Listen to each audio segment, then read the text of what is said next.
Okay, അപ്പൊ ഇതിനെ പറ്റി എന്താണ് അഭിപ്രായം? നല്ല സങ്കടമാണ്. എല്ലാവരും ഒന്നിച്ച് മുന്നോട്ട് പോകാം. അല്ല, ഒരു സങ്കടം. കമ്മ്യൂണിറ്റി നല്ല കമ്മ്യൂണിറ്റിയാ. സംഘടന എല്ലാവർക്കും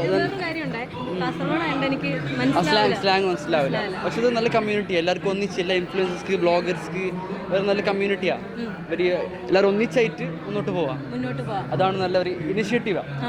അപ്പൊ ഇതിനകത്ത് കുറെ പ്രശ്നങ്ങളൊക്കെ ഉണ്ടെങ്കിൽ പരിഹരിക്കപ്പെടാം. എല്ലാവരും ഒന്നിച്ച് കമ്മ്യൂണിറ്റി ഉണ്ടാവും.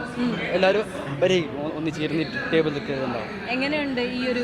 ഞാനിത് കഴിഞ്ഞ പ്രാവശ്യം കൊച്ചിയിലുണ്ടായിരുന്നു. ഇത് മൂന്നാമത്തെ മീറ്റപ്പാ. മൂന്നാമത്തെ. ഞാൻ 3-ലുണ്ടായിരുന്നു. ഞാൻ ആദ്യത് കണ്ണൂരിനായിരുന്നു. അത് കഴിഞ്ഞ് കൊച്ചിയിലുണ്ടായിരുന്നു. ഇതാണ് മൂന്നാമത്. ഈ 3 വർഷത്തെ എക്സ്പീരിയൻസ്? 3 അല്ല, 1.5 വർഷം 2 വർഷം. 1.5 വർഷം. ഓക്കെ, ഈ 1.5 വർഷത്തെ എക്സ്പീരിയൻസ് എങ്ങനെയുണ്ടായിരുന്നു? ഞാൻ അത്ര വലിയ ബ്ലോഗറൊന്നും ഇല്ല. പക്ഷെ ഞങ്ങൾക്ക് എല്ലാവരും ഒരേപോലെ അങ്ങനെ തോന്നിയതാ. ഞങ്ങൾക്ക് 40-50 അത്രേ ഉള്ളൂ. പക്ഷേ കമ്മ്യൂണിറ്റി ഭയങ്കര ഈക്കോ ഫ്രണ്ട്ലി, ഈക്വാലിറ്റിയാ. വലിയ ബ്ലോഗേഴ്സ് അങ്ങനൊന്നുമില്ല. എല്ലാവരും ഒന്നിച്ച് അങ്ങനെയാ. അതാണ് എനിക്ക് ഏറ്റവും സന്തോഷപ്പെട്ട കാര്യം. നിങ്ങളെ പേര്? Amazing blogger. Okay, amazing blogger.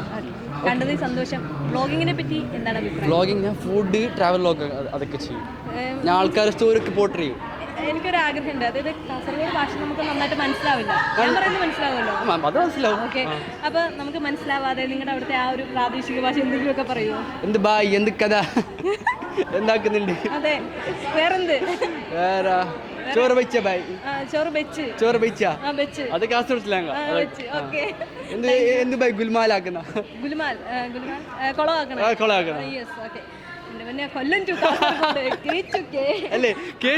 അതെ, അങ്ങേയറ്റം തൊട്ട് ഇങ്ങേറ്റം. എന്തായാലും താങ്ക് യു സോ മച്ച്.